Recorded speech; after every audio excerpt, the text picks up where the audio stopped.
పిల్లలకి స్కూల్ పాఠశాలైతే పేరెంట్స్కి స్కూల్ పేరెంట్స్శాల.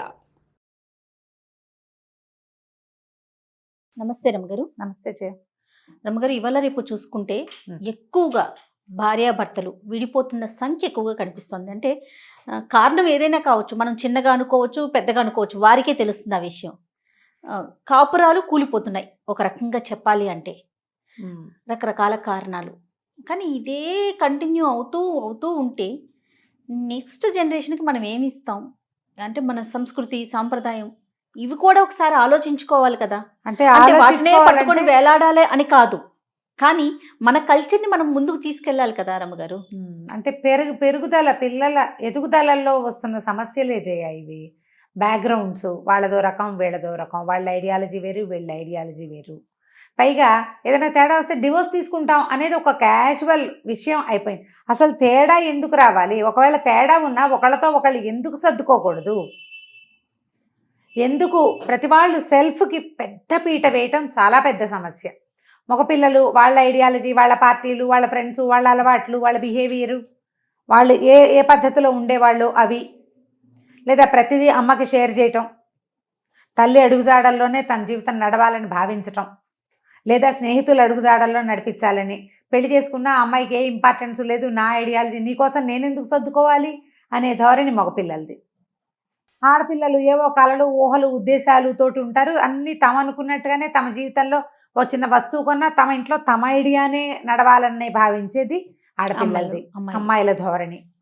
దీంతో పాటుగా ఈ ఉద్యోగాలు, చదువులు, వేరు చోట్ల ఉద్యోగాలు, తర్వాత జీతాల్లో ఎక్కువ హెచ్చు తగ్గులు, పేరెంట్స్ ఇన్వాల్వ్మెంటు, ఫ్రెండ్స్ ఇన్వాల్వ్మెంటు, ప్రతిదీ అందరికీ చెప్పి ఒక ఉద్దేశం, అతను ఏ ఉద్దేశంలో అన్నాడో దాని మీద స్క్రూటినీ చేయటం, ఒకళ్ళనొకళ్ళు క్షమించుకోలేకపోవటం అసలు ప్రధాన కారణం అనిపిస్తూ ఉంటుంది. ఇప్పుడు పెళ్లి చేసుకున్నాము, ఒక బంధంలోకి వెళ్ళాము, దీన్ని నిభాయించాలి, ఒకళ్ళ కోసం సర్దుకోవాలి, కొంచెం మనం తగ్గాలి, వాళ్ళు ఎక్కినప్పుడు మనం తగ్గుదాం, ఇలాంటి ధోరణి బేసిక్ పెళ్లిలోనే ఉండట్ల.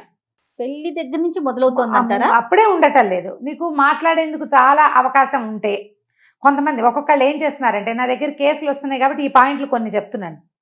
నిశ్చితార్థం అయ్యాక ఈ పెళ్లి లోపల వీళ్ళ తాలూకు భిన్నాభిప్రాయాలు బయటపడిపోతాయి.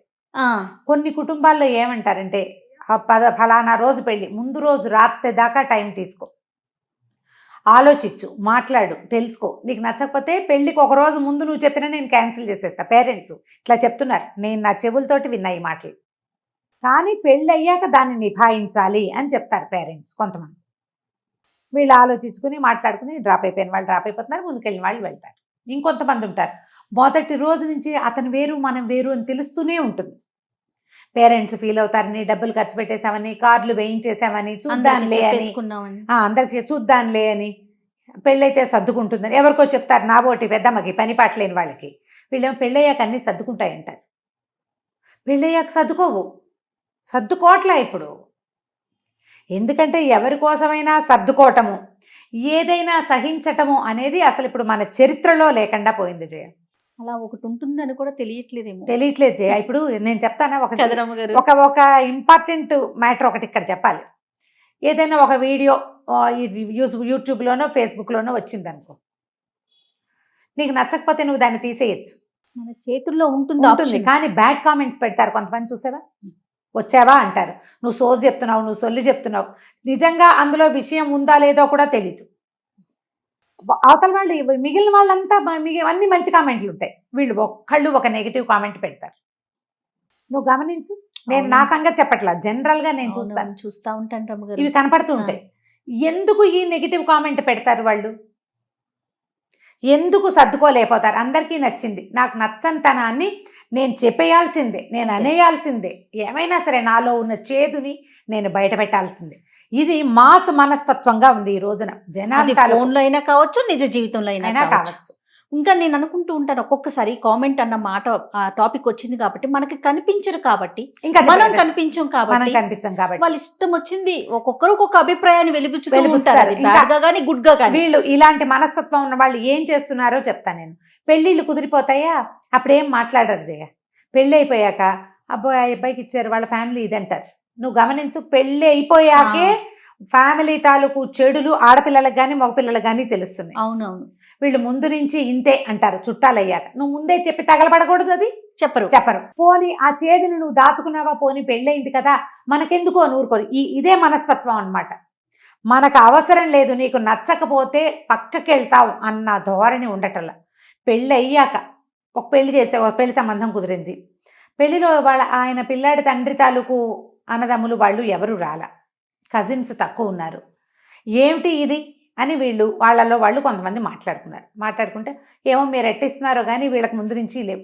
ఎట్టిస్తున్నారు అంటే సూత్రధారణ అవుతుండగా ఎట్టా ఇస్తున్నారు అన్నమాట మాట్లాడతానొచ్చు. నువ్వు ఊరుకోవాలి. పోనీ ఆ మాట్లాడేవాడివి ముందే నీకు తెలిసిన ఫ్రెండ్స్ ఎవరి దగ్గరో చెప్పాలి. చెప్పరు. అవునవును రమ్మ గారు, చాలా చూస్తుంటాం ఇలాంటివి మాత్రం. ఇవి ఎంత పెద్దవైపోతాయి. వాళ్ళ పెళ్లిలో కూడా చెప్పారు. పెళ్లిలో వాళ్ళ చుట్టాలు వచ్చిన దూరపు చుట్టాలంతా కొంతమంది వచ్చారు, వాళ్ళు చెప్పారు. కొంతమంది దగ్గర వాళ్ళే రాలేదు, వీళ్ళు ఇంతేట. ఇక అది పట్టుకొని పట్టుకుంటారు. మనం ఏదైనా పెళ్లి అరేంజ్డ్ మ్యారేజెస్లో ఏదైనా పెళ్లి సంబంధాలు కుదుర్చుకుంటున్నప్పుడు వాళ్ళ పేరెంట్స్ వాళ్ళ వ్యవహారం అందరూ వచ్చారా రాలేదా, ఎవరెవరు ఎందుకు వస్తున్నారు ఎందుకు రావట్లేదు, ఇవి కనుక్కోండి. మ్యాట్రిమోనియల్స్లో కుదుర్చుకుంటాం సంబంధాలు. కానీ నిశ్చార్థాలు అవి పెట్టుకున్నప్పుడు మొత్తం గ్రూప్ అంతా కలుస్తాం కదా, అందరితోటి పరిచయాలు చేసుకోవాలి. ఎవరెవరు ఏమేం చేస్తున్నారో తెలుసుకోండి. పెళ్ళిళ్ళలో కొన్ని ప్రోగ్రామ్స్ ఉంటాయి ఎదుర్కోలని, తోటలో సంబరమని, పరిచయాలు చేసుకోవటం. ఫ్యామిలీస్ ఒకళ్ళకొకళ్ళు పరిచయం అయ్యేటప్పుడు ఎవరెవరు ఎక్కడెక్కడి వాళ్ళకి ఎంతసేపు ఫోటోలు షూట్లు ఈ గోలే తప్ప మన ఫ్రెండ్స్ని పెళ్ళిళ్ళకి వచ్చి పిలుచుకోవటము, మన గ్రాండియర్ చూపించుకోవటం గోల కాకుండా పెళ్లి సంబంధం చేసుకుంటున్నప్పుడు ఒకళ్ళతో ఒకళ్ళు పరిచయాలు, వాళ్ళ మనస్తత్వాలు, వాటిని తెలుసుకునే ప్రయత్నం చేయాలి. దీంతో పాటు ఇప్పుడు లవ్ మ్యారేజెస్ కూడా ఫెయిల్ అవుతున్నాయి కదా, దాంట్లో ఎప్పుడు రమ్మ గారు పెళ్లి చూపులు అప్పుడే చేయాలంటారా, లేకపోతే పెళ్లి కుదుర్చుకుంటారు కదమ్మా, తాంబూలాలు చేసుకున్నప్పుడైనా కనీసం టైం. పెళ్లిలో కలిసిన ఉపయోగం ఏముంది ఉపయోగం? పెళ్లికి ముందే మనం ఏ తాంబూలాలో పుచ్చుకుంటాం. ఇప్పుడంతా ప్రతిదీ ఫంక్షనే కదా జయ. కానీ రమ్మగారు మేకప్లకి, మీరు అన్నట్లుగా కాస్ట్యూమ్స్ కి, మన ఆడంబరాలకి చూపిస్తున్న టైం గానీ, ఆ విలువ గానీ, శ్రద్ధ గానీ, సరే వాళ్ళు వస్తున్నారు కదా, వాళ్ళు ఎవరు, వాళ్ళ ఫ్యామిలీస్ ఏంటి, అస్సలు లేదండి. కరెక్ట్ అండి, ఈ పాయింట్ మాత్రం ఆలోచించండి. ఈ రోజున ఆలోచించాలి మనం.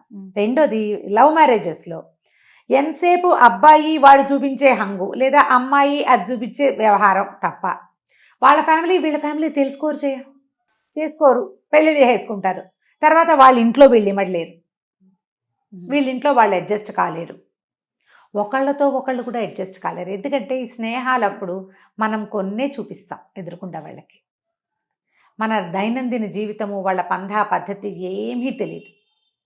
ఇంటర్కాస్ట్ మ్యారేజెస్ నా దగ్గరకు వచ్చిన వాటిల్లోనే, ఇప్పుడు కాదు ఇదివరకటి నుంచి నా పరిచయాల్లో కూడా అమ్మాయిలు పెళ్ళిళ్ళు చేసేసుకుంటారా, అత్తారింట్లో ఇమడలేకపోతారు, వాళ్ళని భరించలేరు, పుట్టింటికి వెళ్ళిపోవాలంటే పుట్టింట్లో రానివ్వరు. ఒక రానిచ్చారనుకో ఇక అత్తారింటికి రామే. ఆ అత్తారింట్లో అబ్బాయినే తను ప్రేమించి పెళ్లి చేసుకున్నాను, వాళ్ళింట్లో వాడు ఆ అన్నం తినే పెరిగాడు, వాళ్ళవే సంస్కారాలు, అవే పోలికలు నీ పిల్లలకి వస్తాయి అనేది దృష్టిలో ఉండదు. వాళ్ళ పద్ధతులు బాగోవు. మరి వీడెలా నచ్చాడు నీకు? ఆ పిల్లాడు కుర్రాన్ని చూసే కదా చేసుకుంటువి.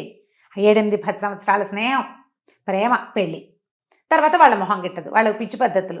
అప్పుడు ఏం చేస్తాం మనం? మన పుట్టింటి పద్ధతులను ఇంప్లిమెంట్ చేస్తాం. ఇవన్నీ బ్యాడ్ ప్రాక్టీస్లే చేయాలి. మనం పోని ప్రేమించి పెళ్లి చేసుకుంటే దిద్దాగా దాని మీద నిలబడలేకపోతాం. అరేంజ్డ్ మ్యారేజ్ ఇన్ని ఆలోచించి చూసి కుదుర్చుకున్న పెళ్లి మీద నిలబడలేకపోతాం. దీంతో పాటు వీళ్ళ పర్సనల్ ప్రాబ్లమ్స్, అబ్బాయికి డిజబిలిటీయో, అమ్మాయికి ఇంకేదైనా వ్యవహారమో, ఈ అమ్మాయికి ఆరోగ్యం లేకపోవటమో, అతనికి ఆరోగ్యం లేకపోవటమో, ఏవైనా మానసిక సమస్యలో, ఒకళ్ళతో ఒకళ్ళు ఎమికబుల్గా సర్దుకోలేకపోవటమో, ఏదైనా గైనిక్ ప్రాబ్లం కావచ్చు, ఏదైనా మెడికల్ ప్రాబ్లం కావచ్చు. వీటితోటి డివోర్స్ అంటే పోనీ అది ఓకే. మీరు ఇవన్నీ చూసుకుని ఒకళ్ళనొకళ్ళు ప్రేమించుకుని 10 ఏళ్ళు 15 ఏళ్ళు కలిసి ఉండి కూడా డివోర్స్ అందరూ లీగల్గా ఏం వెళ్ళటలా, వాళ్ళ ఇళ్లలో వాళ్ళు, వీళ్ళ ఇళ్లలో వీళ్ళు ఉండిపోతూ ఉంటారు. దీంతో ఇంకొక సమస్య ఏంటంటే స్నేహాలు, ఆడకి మొగ్గకి కూడా చెడు స్నేహాలు. భర్తలతోటి ఎదురుగుండానే ఉండి వీళ్ళు ఎవరికో మెసేజ్ పెడతారు, వాళ్ళు వీళ్ళు మాట్లాడుకుంటూ ఉంటారు. భర్తలు చేస్తారు అదే పని, వాళ్ళు చేస్తారు. అన్నిట్లలో చాలామంది సర్దుకుంటారు జయ, ఆడవాళ్ళు సర్దుకుంటారు. 80% ఆడవాళ్ళు పోటాడి తిట్టి ఏడ్చి గొడవ చేసి తర్వాత మళ్ళీ పిల్లల కోసమో వాళ్ళ కోసమో ఈ మొగుడిని వదలలేని ఒక మనోదౌర్బల్యం ఆ ప్రేమలతోటి అనుకుని వదిలేసి అంతే కామ్గా చచ్చినట్టు ఊరుకుంటారు. మగవాళ్ళు సర్దుకునే వాళ్ళు కూడా పర్సంటేజ్ ఉంది, ఉంటారా రమ్మగారు? ఉన్నారు డెఫినెట్గా.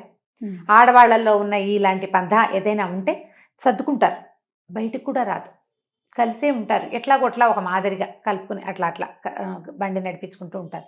ఏదో సందర్భాల్లో మాట్లాడుకుని సారీలు చెప్పుకుని కొంచెం సర్దుకుంటారు. ఇవేవి కుదరనివి. వీళ్ళు ఎవరికైనా చెప్తే వాళ్ళు బయట వాళ్ళు వీళ్ళిద్దరూ కూర్చుని మాట్లాడుకుంటే సరిపోయే విషయాలకి మిగిలిన వాళ్ళంతా మాట్లాడతారు, గుంపునంతా పోగు చేస్తారు. ఇటు ఫ్రెండ్స్, వాటి చుట్టాలు, మావయ్యలు, బాబాయిలు, వీళ్ళు. ఇది కాకుండా ఆడామగల్లో విపరీతమైన సెల్ఫిష్నెస్. నాకు ఒక అలవాటు, నువ్వు వచ్చినా సరే నేను ఇలాగే ఉంటా అంటాం. భార్య కోసం అతను ఏమీ మారడు, అతను ఏది సర్దుకోడు.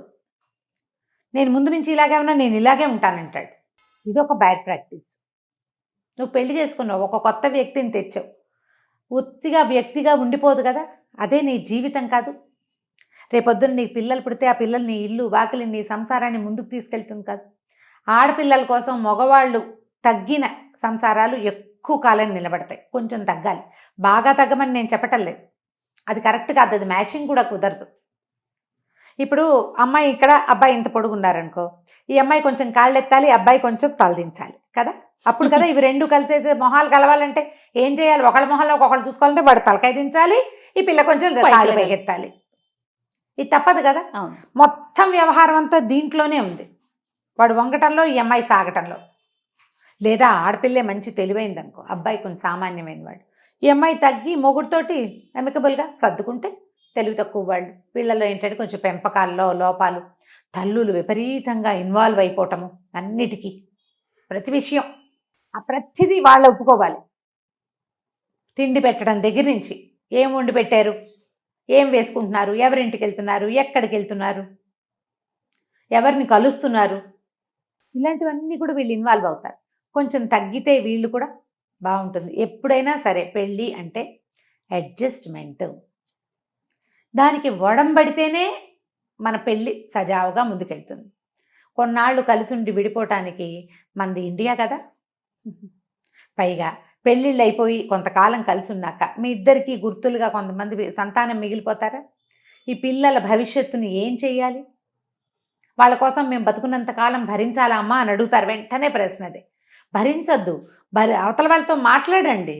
ఈ రోజులు మాట్లాడుకునే రోజులు కదా, మాట్లాడుకుని సవరించుకుని సర్దుకుని ఒకళ్ళతో ఒకళ్ళు వాళ్ళంతటి వాళ్ళే కూర్చొని మాట్లాడుకోవాలి. కొంతమంది మాట్లాడిన వాళ్ళు వినరండి అని చెప్తూ ఉంటారు. వినని వాడిని విడిగా పెట్టమని శాస్త్రం, వినపోతే వదిలేయటమే వాళ్ళని, పోతే పోయాడని, లేదా అమ్మాయే పోతే పోయిందని వదిలిపెట్టేయాలి. ఇప్పుడు ఏమవుతుందంటే తెగేదాకా లాక్కుంటున్నాం, లాగేస్తున్నాం, తెంపేస్తాము. ఎన్ని పెళ్ళిళ్ళు చేసుకుంటాం దేనికి వెనుకాడట్లేదండి. ఒక ముడి వేద్దాం, దానికి ప్యాచ్ చేద్దాం, అసలు ఆలోచనే రావట్లేదు. ఎందుకంటే ప్యాచ్ చేసుకుందామని వాళ్ళిద్దరు అనుకోవాలి కదా జయ. మొదట ఇతరులు చెప్పినా కూడా పోన్లే నేనే సర్దుకుంటాను, సరే కొంచెం ఫార్వర్డ్గా ఉన్న ఫ్యామిలీస్లో ఎక్కువ జరుగుతుందని అనిపిస్తుంది రమ్మగారు నాకు. అంటే వెల్ సెటిల్డ్గా ఉంటారు, ఒకరితో ఒకరికి అవసరం లేకపోయి ఉండొచ్చు. అంటే ఫైనాన్షియల్గా నేను అనేది, ఆర్థిక ఇబ్బందులు ఇలాంటివి లేని ఫ్యామిలీస్లో విడిపోవటానికి కొంచెం ఎక్కువగా మొగ్గు చూపుతుంటారు అనిపిస్తుందా? అక్కడ కూడా సర్దుకుంటున్న సంసారాలు లేవని మనం అనుకోగలమా? అస్సలు అనుకోటాకలేదు. అంటే మనం విడిపోతున్న వారి గురించి మాట్లాడుతున్నాం కాబట్టి ఆ టాపిక్ మాట్లాడుతున్నాను. అక్కడ సర్దుకునే వాళ్ళు, ఒకళ్ళనొకళ్ళు భరించి ఊరుకునే వాళ్ళు, ఏదో ఒక బలహీన క్షణంలో వెళ్ళిపోదాం అనిపిస్తుంది జయ. అప్పుడు మిగిలిన వాళ్ళు సపోర్ట్ చేశారనుకో, ఫ్యామిలీ తెగేదాకా వెళ్ళిపోతుంది. ఫ్యామిలీ కొంచెం మధ్యలో మాట్లాడుకుంటూ ట్రై చేస్తే ఏమైనా కొంచెం అవకాశాలు. ఒక్కోసారి ఏమవుతుందంటే ఆడపిల్ల వాళ్ళు సర్దుదామని ట్రై చేసినా మగపిల్ల వాళ్ళు ఒప్పుకోకపోవచ్చు, వాళ్ళు ఊరుకున్నా వీళ్ళు ఊరుకోకపోవచ్చు, ఇద్దరు అన్ని వైపులా ఉండాలి రమ్మగారు. మనం ఒకటి రీజన్ అనుకోవటానికి లేదు. మనం పెళ్లి చేసుకునేటప్పుడే ఇందులో ఉన్న 50% రిస్క్ని యాక్సెప్ట్ చేసి దానికి రెడీ అయ్యి దిగితే ఈ బంధాలు శాశ్వతంగా, వివాహ బంధం సరిగ్గా నిలుస్తుంది. నువ్వు మిగిలిన విషయాలుగా ఆలోచించిన దాంట్లో కనీసం 50% టైం అయినా దీనికి పెడితే అప్పుడు సరిగ్గా కుదురుతుంది. మేము ఈ మధ్య ఫోటోషూట్లు అవి చేసిన జంటలు కూడా విడిపోతున్నాయి, కొన్ని అవి వింటున్నాం. అలాగే కూడా జరుగుతోంది. ఆ ఫోటోషూట్లు అవన్నీ ఎలా అయిపోయినాయంటే పెద్ద పెద్ద సినిమా వాళ్ళు చేసుకునేవాళ్ళు, తర్వాత సెలబ్రిటీలోకి వచ్చి, తర్వాత కొంచెం బాగా డబ్బులున్న కుటుంబాలు, తర్వాత ఇప్పుడు అందరూ ప్రతి వాళ్ళు ఒక కెమెరామెన్ పెట్టి ఒక ఫోటోషూట్ పెట్టుకుంటూ ఉంటాం. అలాగే డివోర్స్ కూడా ముందు ఇంగ్లీష్ వాళ్ళ గురించే మాట్లాడుకునేవాళ్ళం. ఆవిడెవరో 7 పెళ్లిళ్ళు చేస్తుందని మా చిన్నప్పుడు ఎప్పుడు పేపర్లో చూస్తుండేవాళ్ళు. తర్వాత అది హిందీ సినిమాల వాళ్ళలోకి వచ్చింది. తర్వాత ఇంకా అట్లా టీవీలోకి, ఆ తర్వాత సెలబ్రిటీ థింగ్స్, వాళ్ళ పిల్లలు, అక్కడి నుంచి మామూలు నార్మల్ అయిపోయిందండి. చాలా కామన్. పెళ్లి అనే విషయం ఎంత కామన్ అయిందో అన్నీ అంతే. మనం అది కూడా కాపీ చేస్తున్నాం. అది కూడా కామన్ అయిపోతుంది. కొంచెం కాస్త ఒకళ్ళతో ఒకళ్ళు మాట్లాడుకోవాలి సర్దుకోవాలి అంతే. అంతేనండి. నమస్తే రమ్య గారు. నమస్తే జయ.